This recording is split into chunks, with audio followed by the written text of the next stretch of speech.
Hey there friends, thanks for checking in.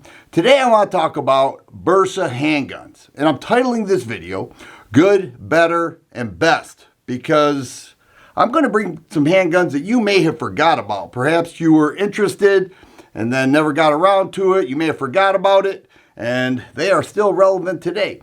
Now when you think of Bersa, you may think of budget friendly, which is true.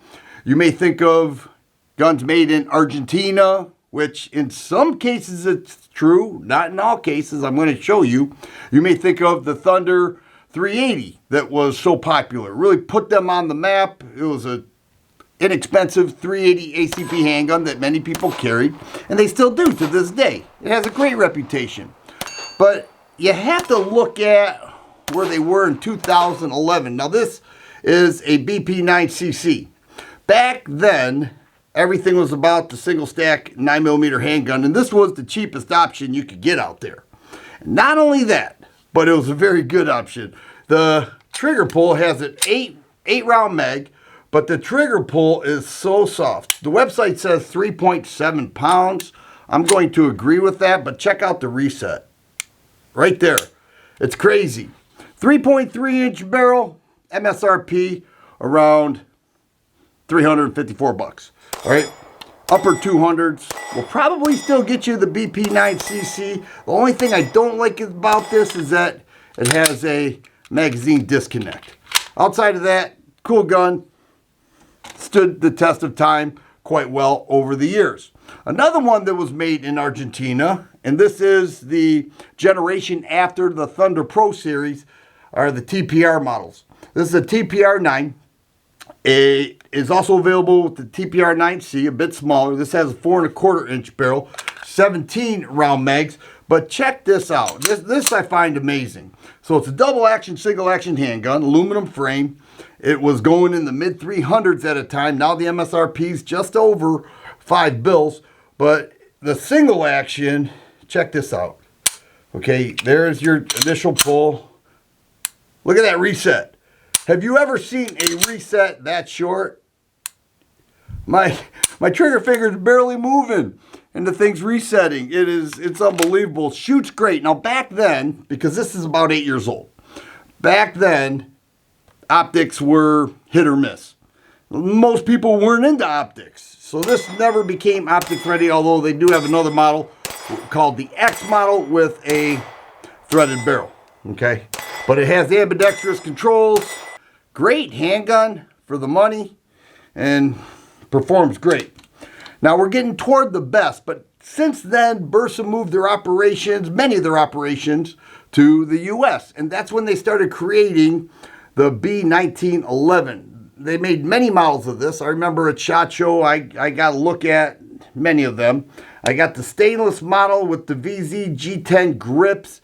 It is very strong with the 416 steel. It's a great 1911. Tritium front, night sight, deep cut, forward serrations, and a phenomenal 1911-like trigger pull. I love this. I say 1911-like. I'm so used to talking about other handguns. This is a 1911, and it performs great. But the one I really want to talk about that should be getting a lot of attention, I don't know if it is in the 2011 world, because this thing is really something. The M2XI, check that out. That is a beautiful handgun, and it performs outstanding. Since I've owned it, it is great. 18 and 22 round mags. It also has the heavy duty 416 steel, the bull barrel, 5 inches, slide cuts, all the things we love about the 2011, a flared magwell, direct mount, Holosun K. It's, 1/3 co-witness with the sights. Serrated black, ambi controls, you name it. It's really, this thing is really nice. Now the MSRP is $14.79, and I think that's a steal. I was at my local gun store today pricing out staccatos, and every one was between $2,500 and $3,900. This, and I'm not saying it's the same, all right?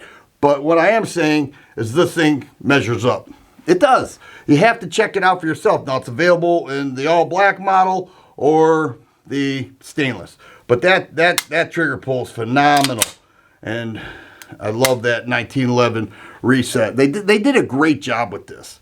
And you can pick it up for the lower 1400s. If you look at and you study the 2011 world, you will learn that that is a pretty good price with everything this offers. Has some top strap serrations there, a full pick rail, that flat trigger, really nice. I like the way that trigger guard's cut, a deep flared mag well. It's a phenomenal handgun. So this would be considered best.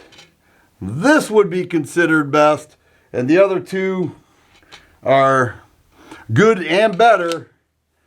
But Bersa is not the same company that you once knew that created the Thunder Pro 380, and that's where it ended. They have really expanded, and they moved to the US, and they're doing some great work. Just wanted to throw that out there because I don't think a lot of people really understand that point. If you like videos like this, please subscribe and share. I always appreciate the thumbs up button. Thanks for watching, and you guys be safe.